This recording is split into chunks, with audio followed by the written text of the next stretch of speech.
Saudara, untuk membahas pemeriksaan Eliezer sebagai terdakwa, saat ini kami sudah bersama dengan mantan hakim Asep Iwan Iryawan. Selamat sore, Kang Asep.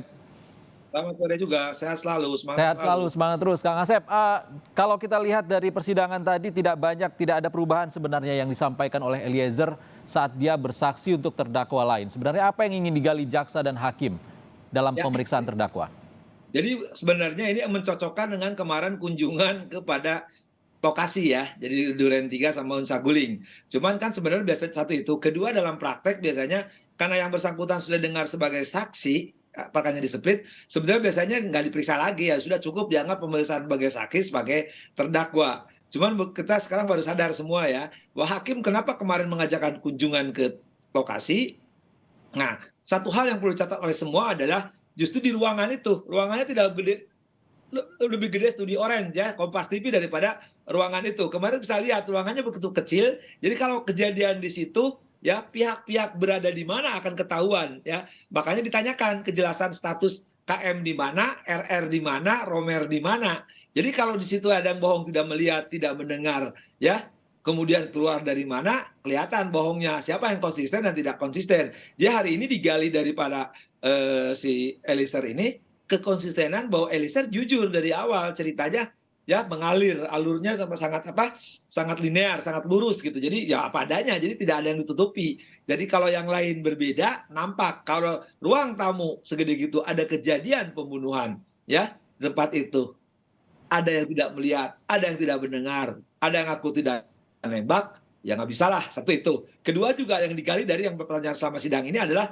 data stayer itu ya, yang kaitannya dengan Ibu PC kan dibawa. Nah, waktu di kemarin lihat rekaman kemarin itu seolah-olah kan dia lewatnya tidak sesuai itu ya, karena dia diperintah ke atas nyimpen ke lemari senjata yang sekarang nggak ada itu. Jadi sekarang semakin membuktikan bahwa keterangan Ican itu ya itulah apa adanya, mengalir apa adanya. Kejujuran dari Eliezer harus kita hormati, harus kita hargai. Ya kalau dikatakan kemarin kebohongan, nampaknya tidak ada. Ya, hari ini dengan jelas diceritakan kan Eliezer nggak ikut, tapi sekarang kemarin penasihat hukum, jaksa, hakim melihat ya ruangan itu. Jadi ruangan itu bisa tergambarkan kalau kita hanya mendengar cerita di ruangan Artinya kejadian. tinjauan langsung kemarin itu bisa jadi fakta persidangan hari ini? Ya, sebenarnya sekali lagi, seharusnya kemarin itu sidang di tempat, harus dalam berita acara. Nggak bisa perbuatan hakim ke sudut tempat ya. Ini seperti kunjungan pejabat daerah atau kunjungan gubernur, wali kota. Nah kalau di sidang itu namanya hakim, setiap perbuatan tertulis dalam berita acara. Nah kalau ini namanya harus melibatkan pihak-pihak, pihak-pihak harus ada.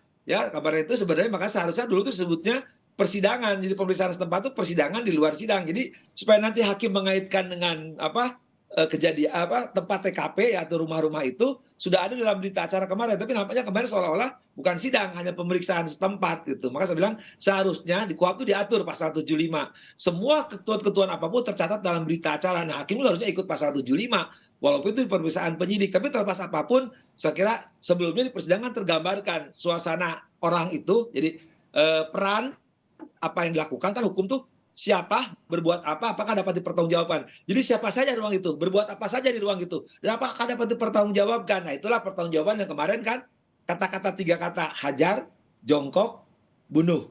Kemudian tidak lihat, tidak dengar.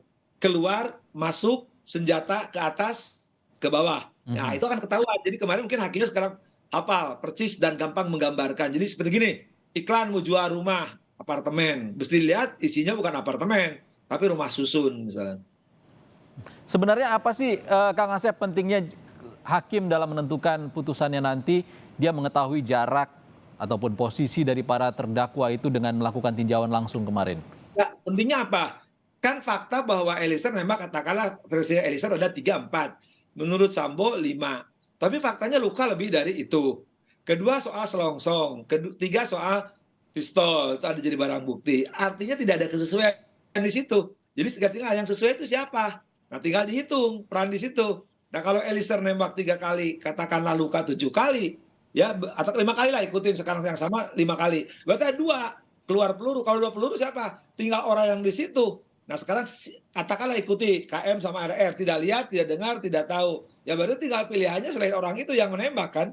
Jadi logika itu jalan. Ya nggak mungkin tiba-tiba peluru dari Ukraina, Korea gitu nyampe ke Duren 3, nggak mungkin kan. Berarti pelurunya di sini ruang sekecil itu Ya, apalagi dikaitkan nembak apa dinding dan sebagainya. Di tangga itu kan ketahuan perannya. Jadi siapa yang bohong dan siapa yang tidak bohong. Jadi sangat jelas Oke. tergambarkan kalau ketika kunjungan kemarin. Nah, sekarang kaitannya cerita Eliezer ini kan hanya mengulang kesaksian waktu dia sebagai saksi dikaitkan dengan kesaksian yang lain.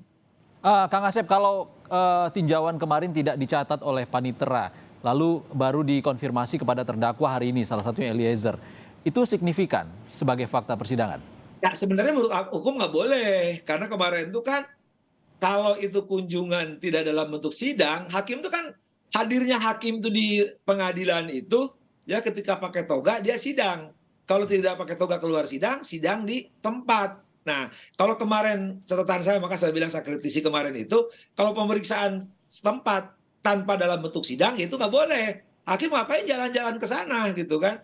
Itu catatan. Jadi kalau pemeriksaan setempat itu harus tetap dalam tertulis berita acara. Nah, kalau sekarang dikonfrontir dengan sekarang dikaitkan, ya saya anggap aja pengetahuan hakim di luar hukum gitu. Ketika mungkin seperti gini lah, kita nggak usah kita ya, saya kebetulan rumah tuh deket, karena itu kan komplek-komplek perumahan itu ya, komplek Mahkamah Agung, Kejaksaan, Oke. Bappenas, ya kepolisian, KPU malah itu kan nggak jauh di Mampang, Buncit, kalau orang rumah di situ pasti dekat, jadi tahu. Ya anggap aja mungkin hakimnya ya keluar dari perumahan Mahkamah Agung lihat, cuman kemarin mungkin ngajak jaksanya, ngajak penasihat hukumnya, ya mungkin Oke. juga itulah yang mungkin Kang ketahuan Asep, mereka. mendekati tuntutan kepada satu terdakwa, Eliezer, satu-satunya justice kolaborator, apakah ada perbedaan nantinya tuntutan dari jaksa penuntut umum? Ya, yang pertama kalau hukum positif kita, Undang-Undang LPSK mengatakan dia harus diringankan, terpisah. Itu catatan. Tapi bagi saya, sekali lagi saya sejak awal kan di Kompas TV saya pertama ceritanya malah kan, justru bagi Eliezer jaksa harus berani nuntut bebas, tidak dapat dipidana. Alasannya apa? Pasal 51 ya. Jadi saya sesuai dengan pendapatnya ahli, Saudara Dr. Albert ya Aris itu. Oh, Ya, jadi oke. kedua sesuai dengan pendapatnya kriminolog dari UI ya.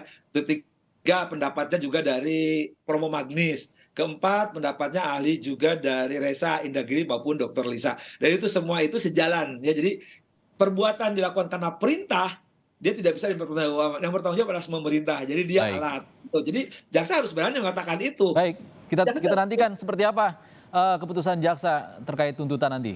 Rencananya minggu depan. Terima kasih Kang Asep Iwan Iriawan, mantan hakim sudah berbagi di Kompas Petang. Terima kasih, Kang. enggak. Nah,